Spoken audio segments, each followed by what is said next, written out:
ঘণ্টার পর ঘণ্টা ট্রাফিকে আটকে থাকা এটা তো ঢাকা বা দিল্লির মতো বড় শহরে থাকা মানুষের জীবনের একটা অংশ হয়ে গেছে, তাই না? কিন্তু এই দুঃস্বপ্ন থেকে মুক্তির উপায় কি? দক্ষিণ এশিয়ার এই দুটো বড় শহর ঢাকা আর দিল্লি যানজট নামের এই দানবের সাথে লড়ছে। চলুন দেখি এই লড়াইয়ে কার কৌশল বেশি কাজে দিচ্ছে আর আমরাই বা কি শিখতে পারি। তো প্রশ্নটা খুবই সহজ। যানজটের বিরুদ্ধে এই লড়াইয়ে কে এগিয়ে? দুটো শহরই হাজার হাজার কোটি টাকা খরচ করে বানাচ্ছে ঝা চকচকে ফ্লাইওভার আর এলিভেটেড এক্সপ্রেসওয়ে, কিন্তু কংক্রিটের এই বিশাল জঙ্গল কি আসলেই আমাদের মুক্তি দিচ্ছে, নাকি এটা শুধুই চোখের ধাঁধা? চলুন একটু গভীরে গিয়ে দেখি। দেখুন, একদিকে আমাদের স্বপ্ন দেখানো হয় মসৃণ দ্রুতগতির রাস্তার, মনে হয় নিমিষেই পৌঁছে যাব গন্তব্যে, আর অন্যদিকে আছে প্রতিদিনের কঠিন বাস্তবতা, একই জায়গায় ঘণ্টার পর ঘণ্টা স্থির হয়ে বসে থাকা। এই এলিভেটেড এক্সপ্রেসওয়েগুলোকেই কি তাহলে আমরা সমাধান হিসেবে ধরে নেব? আচ্ছা, প্রথমে ঢাকার গল্পটাই শোনা যাক। এখানকার নতুন এলিভেটেড এক্সপ্রেসওয়েকে তো প্রথম দেখায় একটা দারুণ সফল প্রজেক্ট মনে হয়, কিন্তু এটা কি আসলেই শহরের যাতায়াত ব্যবস্থায় কোনো বিপ্লব আনতে পেরেছে? ৬৭%। হঠাৎ করে এই সংখ্যাটা দেখে একটু অবাক লাগছে, তাই না? কিসের কথা বলছি আমরা? মানে হল, যারা এই নতুন এক্সপ্রেসওয়েটা ব্যবহার করছেন, পিক আওয়ারে তাদের যাতায়াতের সময় কমে এসেছে প্রায় ২/৩। ভাবা যায়, যেখানে ঘণ্টার পর ঘণ্টা লাগত সেখানে এখন লাগছে মাত্র কয়েক মিনিট। এটা তো নিঃসন্দেহে একটা বিশাল পরিবর্তন। আর ব্যাপারটা কিন্তু এখানেই শেষ না। সুবিধাটা শুধু এক্সপ্রেসের উপর দিয়ে যাওয়া গাড়িগুলোরই হচ্ছে না, এর একটা বড় প্রভাব পড়েছে নিচের রাস্তাগুলোতেও। দেখা গেছে নিচের রাস্তায় গাড়ির চাপ কমেছে প্রায় ৪০% পর্যন্ত। তার মানে আপাতদৃষ্টিতে সবারই লাভ হচ্ছে। কিন্তু এই দারুণ সংখ্যাগুলোই কি পুরো গল্পটা বলছে, নাকি এই সাফল্যের আড়ালে কিছু লুকানোর সমস্যাও আছে? চলুন এবার একটু গভীরে দেখা যাক। দেখুন, এই সুবিধার পেছনেও কিছু কঠিন বাস্তবতা আছে। প্রথমত, এর টোল ফি এতটাই বেশি যে সাধারণ মানুষের পক্ষে এটা ব্যবহার করা প্রায় অসম্ভব। আর শহরের বেশিরভাগ মানুষ যে পাবলিক বাসে যাতায়াত করে, সেই বাসগুলোকেই এই এক্সপ্রেসওয়েতে উঠতে দেওয়া হয় না।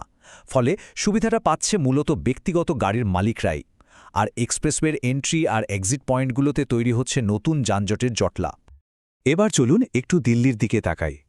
ফ্লাইওভার বানানোর এই পথে দিল্লি কিন্তু আমাদের চেয়ে অনেক এগিয়ে। তাদের দীর্ঘ অভিজ্ঞতা আমাদের জন্য একটা সতর্ক বার্তাও হতে পারে। চলুন দেখি তারা কি শিখিয়েছে। আর এখানেই সেন্ট্রাল রোড রিসার্চ ইনস্টিটিউটের একজন বিজ্ঞানীর একটা কথা আমাদের ভাবিয়ে তোলে। তিনি বলছেন, কোনো গবেষণাতেই দেখা যায়নি যে ফ্লাইওভার আসলেই যানজট কমায়। এটা বড়জোর এক জায়গায় ট্রাফিককে ঠেলে আরেক জায়গায় পাঠিয়ে দেয়। মানে সমস্যার সমাধান হচ্ছে না, শুধু জায়গা বদল হচ্ছে। দিল্লিতে ফ্লাইওভারের সংখ্যা কত জানেন? ১০০রও বেশি। কিন্তু এত কিছুর পরেও সম্প্রতি এক সরকারি সমীক্ষায় যে তথ্য উঠে এসেছে তা রীতিমতো চমকে দেওয়ার মতো। ৬০%। ভাবা যায়, অর্ধেকেরও বেশি ফ্লাইওভারের অবস্থা খুবই খারাপ। ধুলাবালি আর ময়লায় ভরা, মানে রক্ষণাবেক্ষণের বিশাল অভাব। পরিষ্কার পরিচ্ছন্নতার মতো সাধারণ বিষয়গুলো উপেক্ষিত।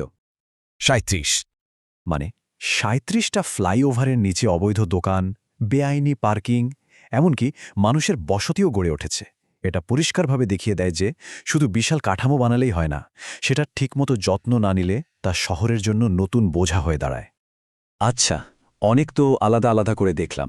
এবার চলুন দুটো শহরকে পাশাপাশি দাঁড় করাই, দেখি আসল ডেটা কি বলছে, কে কোথায় দাঁড়িয়ে আছে। দেখুন, সংখ্যাগুলো কিন্তু বেশ অবাক করার মতো। এত ভিন্ন কৌশল, এত আয়োজন, কিন্তু ফলাফলে দেখুন, দুটো শহরের যানজট পরিস্থিতি আর যাতায়াতের সময় প্রায় একই রকম। দিল্লিতে গড়ে ৫৭ মিনিট আর ঢাকায় ৬০ মিনিট সময় নষ্ট হয় রাস্তায়। তার মানে এত টাকা খরচ করেও কোনো শহরে কিন্তু মূল সমস্যার সমাধান খুঁজে পায়নি। কিন্তু এখানেই আসল গল্পটা লুকিয়ে আছে। দেখুন, যাতায়াতের ধরনে শহর দুটোর মধ্যে আকাশ-পাতাল তফাত। দিল্লি মূলত ব্যক্তিগত গাড়ির শহর, যেখানে অর্ধেকেরও বেশি মানুষ নিজের গাড়ি ব্যবহার করে। আর ঢাকার লাইফলাইন হল বাস। শহরের প্রায় ৪৩% মানুষ এই বাসের ওপরই নির্ভরশীল। তাহলে আসল সমাধানটা কি? তাহলে কি কোনো আশাই নেই? না, বিশেষজ্ঞরা বলছেন সমাধান আছে। তবে আমাদের এই শুধু গাড়ির জন্য রাস্তা বানানোর চিন্তা থেকে বেরিয়ে আসতে হবে, ভাবতে হবে একটু অন্যভাবে। আইআইটি দিল্লির একজন অধ্যাপক একটা সহজ কিন্তু অসাধারণ হিসাব দিয়েছেন। মাত্র ১ কিলোমিটার এলিভেটেড রাস্তা বানানোর খরচে ২০ কিলোমিটার বিশ্বমানের বাসলেন তৈরি করা সম্ভব, অথবা ৯০টা নতুন ইলেকট্রিক বাস কেনা যায়।